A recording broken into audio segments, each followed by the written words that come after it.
There's a place on Earth where whales died in the desert, not near the ocean, not on ancient coastlines. Deep in the Sahara, hundreds of kilometers from the nearest sea, paleontologists find complete skeletons of whales. Basilosaurus, Dorudon, massive marine mammals that required deep water to survive. Their bones lie scattered across sand dunes in Egypt's western desert, in a place now called Wadi al-Hitan, the Valley of the Whales.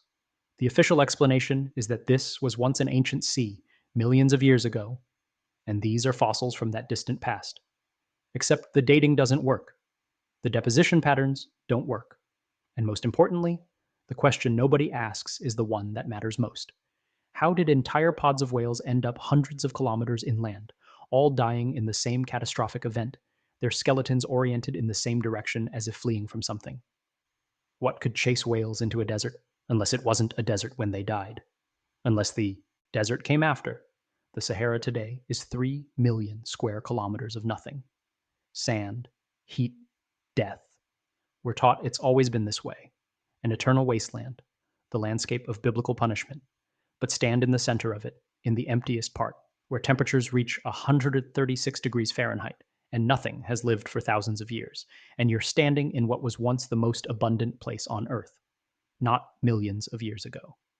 6,000 years ago, when Egypt was already building pyramids, when Sumeria already had written language, when your Bible was already being compiled. The Sahara was green, rivers the size of the Amazon carved through tropical forests, lakes larger than entire European countries sustained civilizations we're told couldn't have existed. And the evidence isn't hidden in obscure academic journals. It's carved into stone by the people who lived there. In the Algerian highlands, there are caves. Inside these caves, covering walls from floor to ceiling, are thousands of images, not primitive stick figures, detailed, sophisticated artwork showing people swimming in rivers, children playing in water, boats with multiple passengers navigating what are now empty desert valleys, giraffes, elephants, hippos, crocodiles, an entire ecosystem that requires massive amounts of water. The artists who created these images weren't fantasizing. They weren't depicting myths. They were recording their daily lives in a world that no longer exists. A world that vanished so completely that modern science treats it as impossible, even though the evidence is literally written on the walls. But here's what makes this truly disturbing. The transition from paradise to wasteland didn't happen gradually over millennia. It happened suddenly, catastrophically, in a span of time so short that entire civilizations didn't have time to migrate. They simply ended. And in the exact center of what was once the wettest, most abundant part of this green Sahara, there's a structure that everyone can see that nobody is allowed to call what it obviously is. The Richat Structure, a perfect bullseye in the Mauritanian desert. Discovered in 1965, when Gemini astronauts looked down from orbit and saw something that made them break protocol and grab cameras, a geometric impossibility. Concentric circles so precise, so massive, so perfectly formed that from space it looks like someone took a compass the size of a city and carved rings into the Earth. 23 kilometers in diameter. 3 circular depressions that once held water, separated by 2 elevated rings of land, oriented on a north-south axis with geographic features that match a very specific description. A description written 2,400 years ago by a Greek philosopher who told us exactly where to find Atlantis. And we looked everywhere, except the one place he actually told us to look. Plato's account of Atlantis appears in 2 dialogues, Timaeus and Critias. For 2,000 years, scholars have debated whether he was describing a real place or creating philosophical allegory. But here's what's strange about that debate. Plato doesn't write like someone creating fiction. He writes like someone filing a geographic survey report. He provides measurements, precise measurements. The outer ring of water measured 127 stadia in diameter. That's 23.49 kilometers. He describes the orientation. Mountains to the north protecting the city, a plain opening to the south toward the sea. He details the materials. 3 types of stone, black, red, and white, quarried from the rings themselves. He specifies the configuration. Alternating rings of land and water, perfectly concentric, accessible by ship through a channel that connected the city to the ocean. This isn't the language of myth. This is technical documentation. And if you treat it as such, if you take Plato's specifications and cross-reference them with actual geography, something impossible happens. They match perfectly. The Richat structure measures 23.5 kilometers in diameter. Margin of error from Plato's specification, 50 meters. On a measurement recorded 2,400 years ago without satellites, without GPS, without aerial photography. 50 meters off on a structure 23 kilometers wide. The structure has 3 concentric circular depressions separated by 2 elevated rings, exactly as Plato described. 3 rings of water, 2 rings of land. The formation is perfectly concentric, as if designed rather than naturally formed.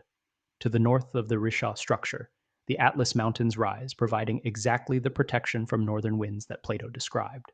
To the south, a vast plain extends toward what was once ocean when sea levels were higher and the Sahara was wet. The geographic orientation matches Plato's account completely. Geological surveys of the Richat have identified 3 distinct types of rock in the formation: black volcanic rock, red sandstone, and white limestone. The exact 3 materials Plato said were quarried from Atlantis to build the city. Let's be clear about what we're looking at here. The probability of a random geological formation accidentally matching 4 specific criteria from an ancient text, measurements accurate to within 50 meters, geographic orientation, concentric ring configuration, and material composition, is not just unlikely, it's statistically impossible. You're more likely to win the lottery, get struck by lightning, and be attacked by a shark in the same day than to have a natural rock formation randomly fulfill every technical specification in Plato's account of Atlantis. So either Plato was the luckiest guesser in human history, describing a geological formation that wouldn't be discovered for another 2,300 years, with accuracy that defies probability, or he was doing exactly what he said he was doing, documenting a real place, a real city, a real civilization that existed in the center of what was then a water-rich paradise. And here's where the story gets darker. Because we can prove that paradise existed, we can prove it ended, and we can prove that the timeline matches exactly when Plato said Atlantis was destroyed. Geologists call it the African Humid Period. Between approximately 15,000 and 5,500 years ago, the Sahara Desert didn't exist. In its place was a network of rivers, lakes, and wetlands that supported human civilization on a scale we're not supposed to believe was possible. The Tamanrasset River was larger than the Nile.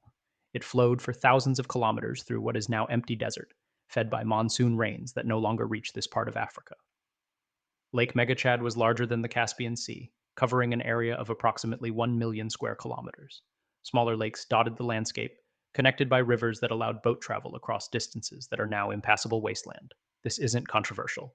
This isn't fringe science. This is accepted geological fact, supported by sediment cores, pollen analysis, archaeological evidence, and satellite imaging that reveals ancient river channels beneath the sand.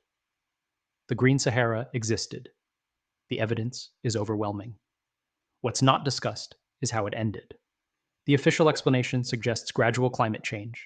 Shifting monsoon patterns over millennia slowly dried the region, forcing populations to migrate. The transition from wet to dry happened slowly enough that civilizations adapted, moved, and survived. Except the physical evidence doesn't support gradual change. It supports catastrophe. Those whale skeletons scattered across the desert aren't slowly buried fossils from a retreating sea. They're panic deposits, mass death assemblages showing signs of violent, sudden deposition. The whales didn't slowly beach themselves over centuries as water levels gradually dropped. They were carried inland by something massive and fast, dumped hundreds of kilometers from the ocean, and left to die when the water retreated as suddenly as it had arrived. In the sediment layers across North Africa, there's a boundary. Below it, evidence of abundant water, vegetation, and life. Above it, desert conditions. The transition layer is thin, geologically instantaneous. Not the gradual accumulation you'd expect from slow climate change, but the signature of sudden, catastrophic transformation. And the dating of this boundary layer? Approximately 5,500 years ago. The exact time frame when Plato said Atlantis was destroyed in a single day and night of misfortune. What could cause that?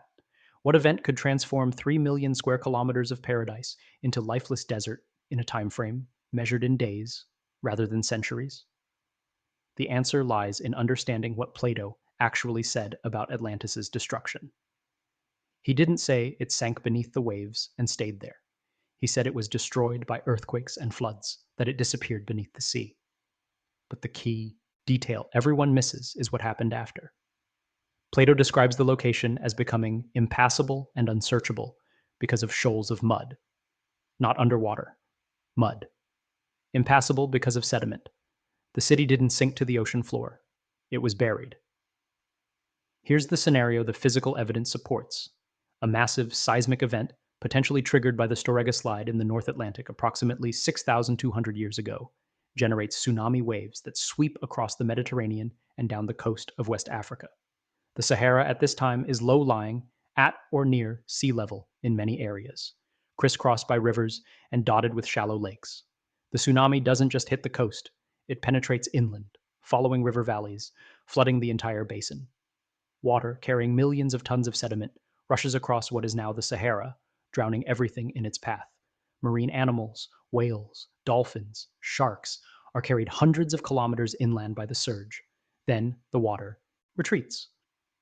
But it doesn't retreat cleanly. The low-lying basin of the Sahara becomes a sediment trap. As the water drains back toward the ocean, it leaves behind massive deposits of mud and sand. The river channels that once drained the region are clogged. The watershed is destroyed. And without the rivers to distribute monsoon rains, the entire climate system collapses. The moisture that once sustained the Green Sahara can no longer penetrate inland. Within decades, perhaps within years, the vegetation dies. The soil, no longer held by root systems, becomes sand. The lakes evaporate. The rivers dry up. 3 million square kilometers transform from paradise to hell in a span of time so short that the people living there couldn't adapt. They either died or fled. The civilization centered at the Richat Structure, the city that Plato knew as Atlantis, was buried under sediment and sand. Not underwater where archaeologists spent 2 centuries searching, under sand, in the middle of what became the largest desert on Earth, hidden in the one place nobody thought to look because we were told it had always been empty. And when you understand this, when you see how perfectly the geology matches the mythology, you have to ask the question that changes everything. If they were wrong about Atlantis, what else are they wrong about? Because Atlantis wasn't an isolated city-state. Plato describes it as the center of an empire, a maritime civilization that controlled territories as far as Egypt and Tyrrhenia, which would be modern-day Italy. A trading network that connected Africa, Europe, and possibly the Americas. A technological culture advanced enough to build a city of concentric rings, to engineer channels and harbors, to work with metals and stone on a scale that we're told was impossible for the time period. If Atlantis was real, if it existed in the center of the Green Sahara as the capital of a far-reaching civilization, then everything we're taught about the development of human society is wrong. We're taught that civilization developed in isolation, that Mesopotamia, Egypt, the Indus Valley, and Mesoamerica all independently invented agriculture, writing, mathematics, and monumental architecture without contact with each other, that the similarities between pyramids in Egypt and pyramids in Mexico are coincidence, that the advanced astronomical knowledge found in ancient cultures worldwide emerged separately. But if there was a central civilization, a hub connecting these regions before the catastrophe, then the similarities aren't coincidence. They're inheritance. The Egyptian, Sumerian, and Mesoamerican civilizations didn't develop in parallel. They developed from the remnants of something older. They're not the beginning of civilization. They're the recovery period after civilization was destroyed. This inverts everything. It means humanity didn't evolve from primitive to advanced. We devolved from advanced to primitive and spent the last 6,000 years climbing back to where we were before the cataclysm. And this is why the Richat structure can't be called Atlantis. Because calling it Atlantis means admitting the fall actually happened, admitting that we're not the pinnacle of human achievement, but the survivors of human catastrophe. Admitting that the ancients weren't primitive, they were inheritors of knowledge we lost. That's an unacceptable narrative for a civilization that measures progress linearly, that needs to believe we're always advancing, always improving, always moving forward. The idea that we might be moving backward, trying to recover what was lost, destroys the foundation of modern historical thought. So they don't call it Atlantis. They call it a geological coincidence. They declare it natural. They deny permission for excavation. They keep it off limits to serious archaeological investigation.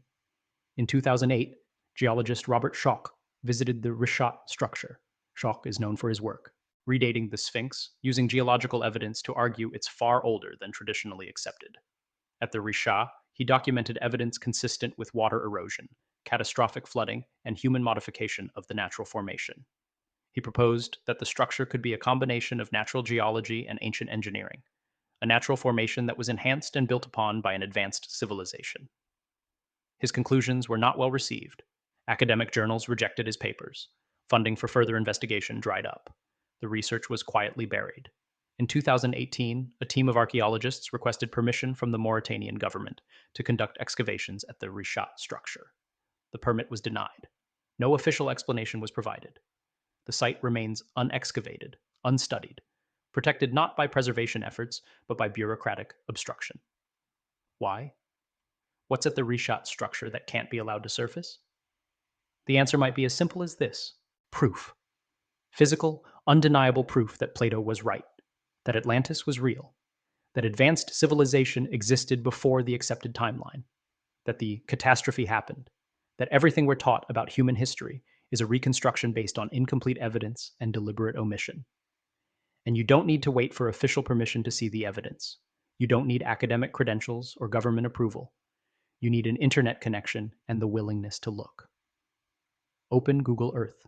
Type these coordinates: 21-728.0 and 11-430W, or simply search Richat Structure, Mauritania. Watch as the view descends from orbit. Watch as the desert resolves into detail.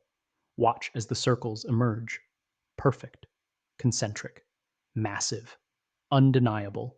3 rings of depression that once held water. 2 rings of elevated land between them.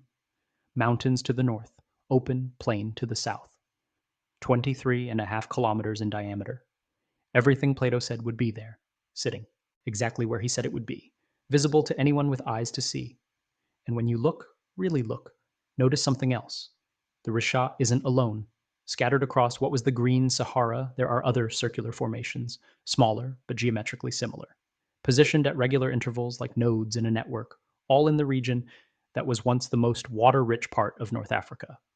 All officially classified as natural geological formations, all conveniently ignored. Expand the view to the entire planet. Look at the ocean floors. Look at the places where sea level has risen and fallen over millennia. Circular structures appear, some mapped, most not. Geometric formations that shouldn't exist if geology alone shaped them. Patterns that suggest purpose, design, coordination, a global network, a worldwide civilization. All of it hidden beneath water that rose, or buried beneath sand that spread, after the catastrophe that ended the world as it was and forced humanity to start over. The Richat Structure isn't the only evidence. It's just the most obvious evidence, the most perfectly preserved example of what existed before the fall. And it's been sitting there, visible from space since humans first reached orbit, waiting for someone to recognize it for what it is. Not a geological curiosity, not a natural formation, a ruin. The last visible remnant of the capital city of a civilization that we were told was myth. Atlantis didn't sink beneath the ocean. It was buried beneath the desert.